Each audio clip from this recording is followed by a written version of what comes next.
الحمد لله الذي هدانا لهذا وما كنا لنهتدي لولا أن هدانا الله اما بعد. محترم حضرات، آج کی اس مجلس میں چند ایسے اذکار اور دعاؤں کے بارے میں آپ کو بتاؤں گا جو ہمارے لیے دنیا اور آخرت میں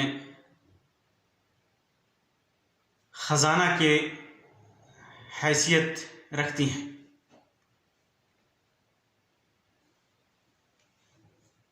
ابو موسیٰ اشعری رضی اللہ تعالیٰ عنہ کی روایت ہے، فرماتے ہیں کہ اللہ کے رسول صلی اللہ علیہ وسلم نے مجھ سے فرمایا، یا عبداللہ ابن قیس، الا ادلک علی کنز من کنوز الجنہ،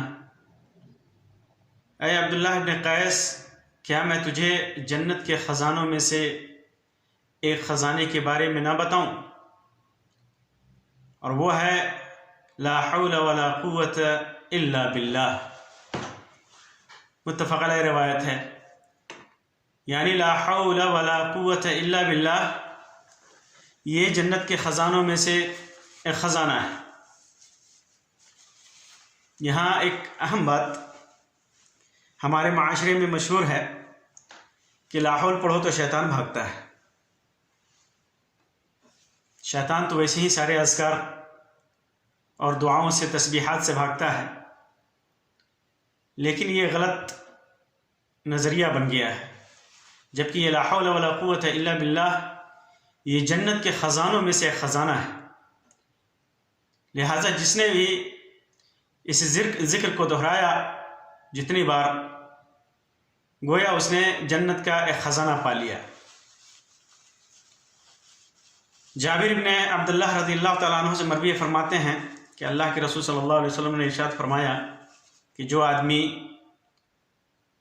سبحان اللہ و بحمدہ، چھوٹی سی دعا ہے، سبحان اللہ و بحمدہ، اگر کوئی آدمی یہ کہتا ہے تو غرست لہ نخلۃ فی الجنہ، تو اس کے لیے جنت میں ایک کھجور کا باغیچہ لگا دیا جاتا ہے۔ امام مسلم نے اسے صحیح کے اندر روایت کیا ہے۔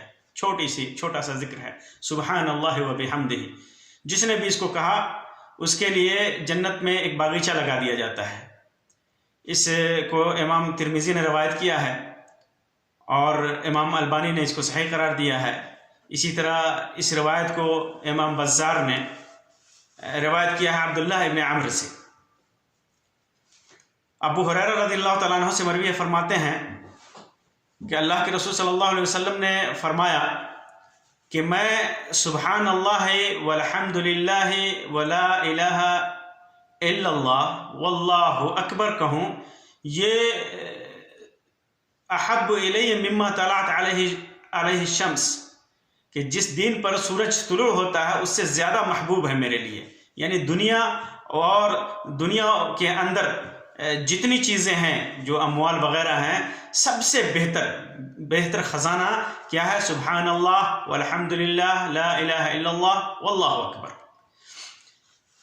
اسی طرح ابو ہریرہ رضی اللہ تعالیٰ عنہ کی روایت فرماتے ہیں کہ اللہ کے رسول صلی اللہ علیہ وسلم نے ارشاد فرمایا، جس نے بھی سبحان اللہ و بحمدہ، سبحان اللہ و بحمدہ ایک دن میں 100 مرتبہ کہا، سبحان اللہ و بحمدہ 100 مرتبہ ایک دن میں کہا، حطت خطایاہ، اس کے سارے گناہ معاف کر دیے جاتے ہیں۔ وَإِن كَانَتْ مِثْلَ زَبَدِ الْبَحْرِ، اگرچہ وہ سمندر کے جھاگ کے برابر ہی گناہ کیوں نہ ہو، اگر وہ یہ ذکر کرتا ہے سبحان اللہ و بحمدہ 100 مرتبہ ایک دن میں، تو اس کے یہ سارے گناہ مٹا دیے جاتے ہیں۔ صحیح بخاری کے اندر یہ روایت ہے۔ اسی طرح ابو ہریرہ رضی اللہ تعالیٰ عنہ کی روایت فرماتے ہیں کہ اللہ کے رسول صلی اللہ علیہ وسلم نے ارشاد فرمایا کہ جو آدمی صبح کے وقت اور شام کے وقت، صبح کے وقت اور شام کے وقت یہ کلمات ادا کرتا ہے، یہ دعا پڑھتا ہے، اعوذ بکلمات اللہ التامات من شر ما خلق، یہ دعا پڑھتا ہے، اعوذ بکلمات اللہ التامات من شر ما خلق لم یضرہ شیء، تو اسے کوئی چیز نقصان نہیں پہنچاتی، صرف اتنا پڑھنا ہے، اعوذ بکلمات اللہ التامات من شر ما خلق. اور ایک روایت میں ہے کہ جو آدمی شام کے وقت کہتا ہے اعوذ بکلمات اللہ التامات کلھا من شر ما خلق، اگر یہ پڑھتا ہے تو لم یضرہ شیء، اسے کوئی چیز نقصان نہیں پہنچاتی. اسی طرح ایک روایت میں ہے کہ جب سورج غروب ہوتا ہے اس وقت کوئی آدمی پڑھتا ہے اعوذ بکلمات اللہ التامات من شر ما خلق، تو اسے کوئی بھی چیز اس رات کو کوئی بھی چیز نقصان نہیں پہنچاتی اس رات کو. امام مسلم نے اس روایت کو ذکر کیا ہے. اسی طرح خولہ بنت حکیم کی روایت ہے اسی دعا کے سلسلے میں. خولہ بنت حکیم فرماتی ہیں کہ اللہ کے رسول صلی اللہ علیہ وسلم نے فرمایا من نزل منزلا، کوئی آدمی کسی جگہ پہ گیا، وہاں اترا، ثم قال، اور اس نے کہا، کیا کہا؟ اعوذ بکلمات اللہ التامات من شر ما خلق. یہ دعا پڑھیے تو اسے کوئی چیز نقصان نہیں پہنچا سکتی، کوئی چیز نقصان نہیں پہنچاتی. حتی یرتحل من منزلہ ذالک، یہاں تک اس منزل سے، اس مقام سے پھر وہ دوبارہ واپسی کا سفر شروع کر دے. تو جس جگہ بھی انسان جائے اور یہ دعا کرے اعوذ بکلمات اللہ التامات من شر ما خلق، کوئی بھی چیز اس کو نقصان نہیں پہنچاتی یہاں تک کہ اس جگہ سے وہ چلا جائے. امام مسلم نے صحیح کے اندر اس کو روایت کیا ہے.